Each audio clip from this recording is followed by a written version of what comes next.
bills. Huh, look at this. What in the world has she done? This is too wonderful. Huh. Oh, I'm sorry, honey. I didn't mean to disturb you. Oh, no. Mumble on. Oh, no. I'll just shut up. Oh. What was that? I didn't quite catch that one. No, this woman, she came into the office last month, and she lost her apartment. She couldn't locate her daughter in Wilkes-Barre, so I let her use the phone. Look at this. She sent me $2.80 for the phone call. You see, this is what I love about having a storefront office. You meet wonderful people like this. It's terrific. Listen to this letter. My dear, I told you I would pay you back, but this will just cover the phone charge. I know I could never repay your kindness. Thank you, Mrs. Nelson. And all I did was I filled in a couple of forms for her. That was it. I don't believe some people. Oh, great. What's it? Don't mind me. I'm just on the oversight committee. Oh, really? Yes. And what exactly are you overseeing? Well, we understood that there was a lot of benevolence being dispensed out here in Riverside. It's very unusual. Oh, well, I have really followed all the rules, sir. Well, I think what we need is much closer examination of the problem. Much closer. Oh, well, our records are certainly available for your close scrutiny. My office will appreciate that very much. But you realize, of course, that we do prefer a hands-on type of an approach. And what areas in particular are you interested in? Personal relationships. Oh, well, that's our favorite kind. So, what exactly is your pleasure, mister? What I'd like to know is... What was going on between you and Dakota at the party?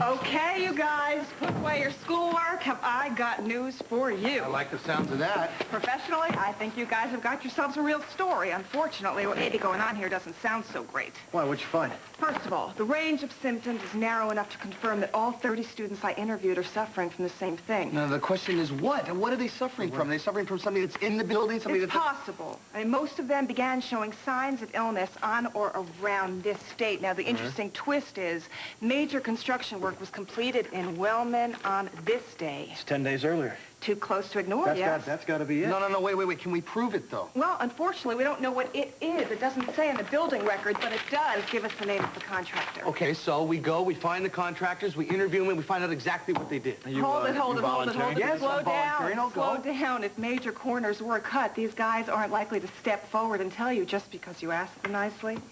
Well, what do you propose we do? Go, but go carefully. Go smart. I know the name of a certain cop you could hire for protection. What you need is legal advice. Know any good lawyers?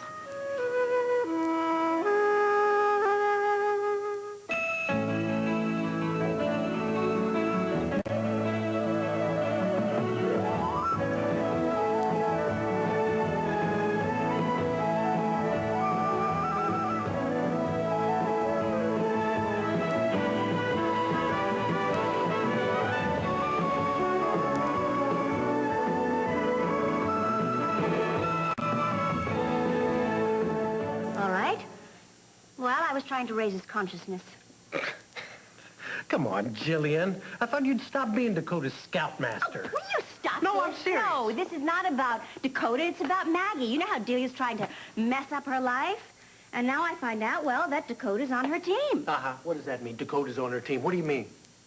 Well, I'm not really sure, but I think he's trying to cover for her. So I'm not going to sit around and let Delia destroy Maggie's marriage. So I need Dakota on my side. He can tell me what's going on. Well, I see. So, look, during your reconnaissance, it's not necessary for you to make big eyes at Mr. Smith, is it? Is that what I was doing? Yes, well, maybe a little bit you were making big eyes. Well, you see, the sacrifices one must make in life. Okay, I take it to mean that your behavior, I guess I'll trust that it's for a good cause, Right, and it's called Get D. Listen, Jillian, I don't want you to take out a personal vendetta against Delia. All right, fine. I thought about it. I asked myself the same question. I said, am I doing this for the wrong reasons? What are your reasons? All right, fine. I have an axe to grind with Dee. I'd like to derail her as far as I can, but the truth of the matter is she's wrong, and it would be wrong no matter who she was doing it to. I see. So, what you're trying to do in reality is to flesh out the truth, right? Yeah, I think that would be fair and accurate. Thank you very much, Counselor. My pleasure. But do the ends justify the means? I don't know. You tell me. Present your evidence. Oh. Well, you should have seen Dee at the bar. I mean, you know what she said about Maggie and my meanness? She said it was genetic. No, really, and that would include Mama, too. And then she was so possessive about Roger. It made me furious. And then, well, look what it did to Maggie. I mean, she walked out of the bar before you even got there. So, Maggie's met her match in Delia, huh? Yeah, she has. Only she doesn't know how to handle it. And you do. Of course I do, because I have been down that road before, if you recall. I mean, dealing with Dee is like battling a small army, so I figure Maggie and I, we team up and we battle her together. I mean, after all, we are sisters. You have justified the means. Really? Mm-hmm.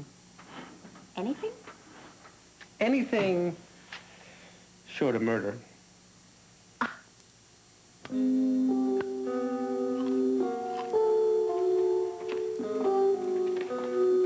that dog have legs? He won't eat. I can't figure out what's wrong. Maybe he'll like this fancy bowl. Well, he'll eat when he's hungry enough. Will you just stop fawning over him? Just because you're upset.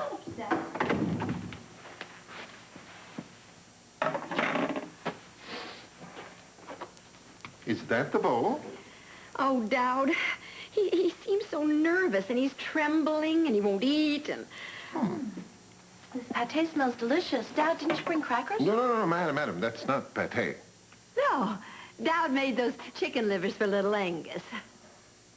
I cannot believe you're serving gourmet meals in designer bowls to a scraggly old stray. He's probably used to eating out of garbage cans. Well, not anymore. And probably not for long. If nobody answers those ads I put in the paper, he's going to stay here. Here? Well, I mean, how could anybody abandon a face like that? Hmm? He really is a lovable little thing, madam. He looks like a long-haired little rat. You ought to name her Delia.